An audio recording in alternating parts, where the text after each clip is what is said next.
पूर्णिया के रंगभूमि मैदान में 25 फरवरी को महागठबंधन की रैली होनी है, जिसे लेकर तैयारियां अंतिम चरण में हैं। महागठबंधन में शामिल सभी 7 पार्टियों के नेता इस रैली में शामिल होंगे। इस रैली से ही 2024 के लोकसभा चुनाव का भी शंखनाद होगा, जिसको लेकर महागठबंधन के सभी दल शक्ति प्रदर्शन की तैयारी कर रहे हैं। बात सुरक्षा की करें तो रंगभूमि मैदान में मंच के पास 3 वीआईपी रूम भी बनाए गए हैं, जिसमें मुख्यमंत्री, उप मुख्यमंत्री और एक वीआईपी के लिए रिजर्व इसे रखा जाएगा। तो फिलहाल तैयारियों की तस्वीरें हम आपको दिखा रहे हैं। आप देख पाएंगे कि रंगभूमि मैदान में किस तरह से तैयारियां जोरों शोरों से की जा रही है। 25 तारीख को, आज 24 है और कल 25 तारीख है। 25 तारीख को होने वाले महारैली को लेकर यहां पर तैयारियां चल रही है। महागठबंधन इस महारैली के जरिए न केवल शक्ति प्रदर्शन करेगी, बल्कि इसके जरिए भारतीय जनता पार्टी को भी एक संदेश देने का काम महागठबंधन की ओर से किया जाएगा। सबसे बड़ा गठन जो है महागठबंधन, जिसमें 7 सहयोगी पार्टियां एक साथ हैं। ये सभी पार्टियां एक मंच पर एक साथ नजर आएंगी 25 फरवरी को। भाजपा जिस तरह से बेरोजगारी, महंगाई, महिला सुरक्षा के हम लोगों ने खिलाफ आज ये रैली है, और ये रैली आपको 24 की रैली ये बता रहे हैं हम लोगों कि 24 की हम लोगों की तैयारी भी है, और इसके खिलाफ हम लोग जो 7 पार्टी हैं पूरे एकजुट हैं, और इसके खिलाफ हम लोग लड़ाई लड़ेंगे। और ये सिर्फ रैली नहीं, ये महारैली आपको पूर्णिया में नजर आएगी।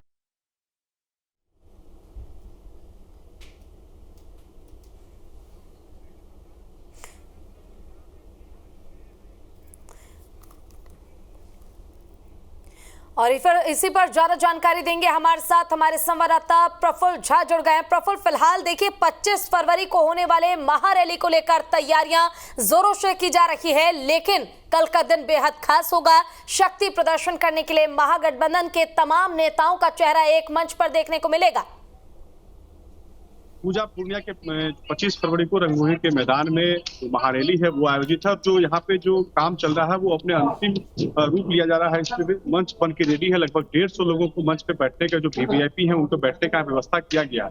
पीछे जो है 3 रूम बनाए गए हैं, वीआईपी रूम बनाए गए, जिसमें एक मुख्यमंत्री के लिए रुकने के लिए है, दूसरा उप मुख्यमंत्री है, एक वीवीआईपी जो होंगे उनके रहने के लिए व्यवस्था की गई है। कुल मिला के महागठबंधन में जो 7 पार्टियां हैं, उन्होंने जो यहाँ व्यवस्था है जनता के बीच जाके मैसेज देने का काम किया, और रंगभूमि मैदान में पहुंचने का जो है वो ऐलान किया है, हुंकार किया है। अब कल ये देखना होगा कि 2024 का जब यहाँ से शंखनाद होता है लोकसभा का, तो यहाँ से एक मैसेज आएगा सीमांचल और कोसी के क्षेत्र से, और भाजपा को सीधे तौर पे यहाँ से चुनौती दी जाएगी।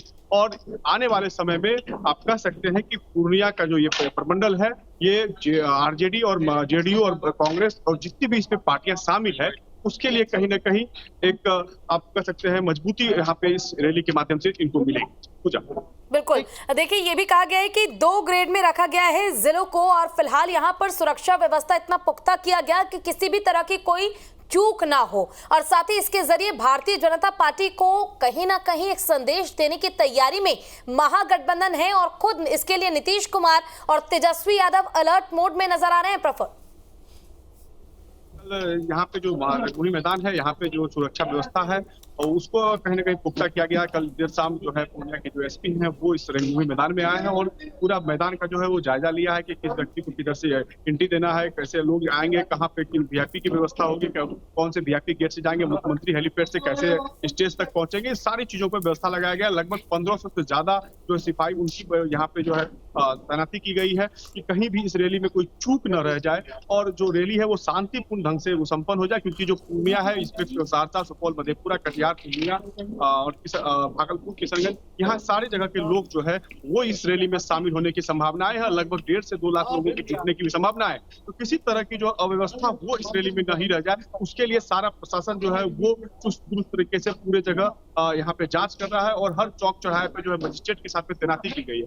महागठबंधन के लिए एक सबसे बड़ी रैली है, क्योंकि 2024 के लिए आप कह सकते हैं महागठबंधन की जितने भी पार्टियां हैं उसके लिए चुनाव का शंखनाद होना है, और इसी सीमांचल से एक मैसेज देने का काम किया जाएगा कि भाजपा को ये चुनौती देंगे, और भाजपा को उखाड़ फेंकने के लिए जो है वो ऐलान इसी रंगभूमि मैदान से किया जाएगा। और जितने भी महागठबंधन के नेता हैं वो पूर्णिया में पहुंच चुके हैं, और कल जब 10 बजे सुबह के बाद रैली का जो आगाज होगा, तब ये देखने के लिए जाएगा कि पूर्णिया में जो रैली है वो कितना आप कह सकते हैं अच्छा रहा और लोगों के बीच क्या मैसेज दिया। बिल्कुल प्रफुल्ल, और देखिए तैयारियां जोरों शोरों से की जा रही है, कल तमाम नेताओं का जमावड़ा भी देखने को मिलेगा, लेकिन इससे पहले वहां पर किस तरह की सुगबुगाहट देखने को मिल रही है लोगों के बीच, और साथ ही कितना ज्यादा प्रभावी ये लोगों के लिए रहने वाला है, जिस उद्देश्य के साथ यहाँ पर पहुंच रही है महागठबंधन के तमाम नेता और तमाम पार्टी, तो क्या वो जो संदेश देने की तैयारी की जा रही है वो पूरा हो पाएगा कल?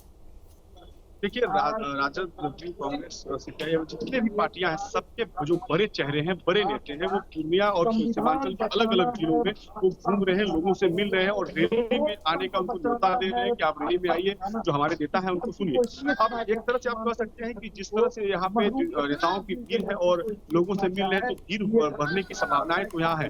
और ये जो सीमांचल का क्षेत्र है, लगभग 40 से 70% अल्पसंख्यकों का क्षेत्र है और अल्पसंख्यक ज्यादा है, तो एक वोट बैंक है जो आरजेडी और के पास में माई समीकरण का, वो यहाँ पे उनके पास में पहले से ही मजबूत है। जो चुनाव हुआ था पिछले बार जब एनडीए के साथ में जेडीयू थी, तो यहाँ पे 4 में से 3 सीट जीतने का काम किया था, लेकिन जैसे ही महागठबंधन से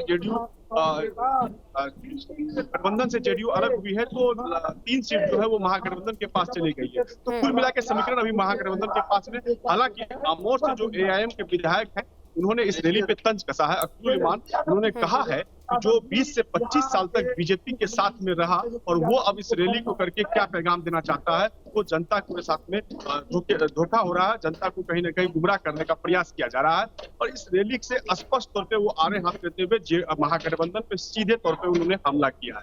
बिल्कुल, देखिए पूर्णिया में समाधान यात्रा के दौरान भी जिस तरह से विरोध देखने को मिला था, और कब जब ये रैली कल होनी है, तो इस महारैली को लोगों का कितना सपोर्ट मिलेगा, ये देखने वाली बात होगी प्रफुल्ल। लेकिन फिलहाल तैयारियां जोरों से की जा रही है, और जिस उद्देश्य के साथ, जिस उम्मीद के साथ नीतीश कुमार आ रहे हैं, क्या वो उम्मीदें पूरी होंगी, ये सवाल जब तक बरकरार रहेगा, जब तक ये रैली हो ना जाए, उसके बाद जब तक प्रतिक्रियाएं सामने आ ना जाए। फिलहाल बहुत बहुत शुक्रिया इस तमाम जानकारी के लिए आपका प्रफुल्ल।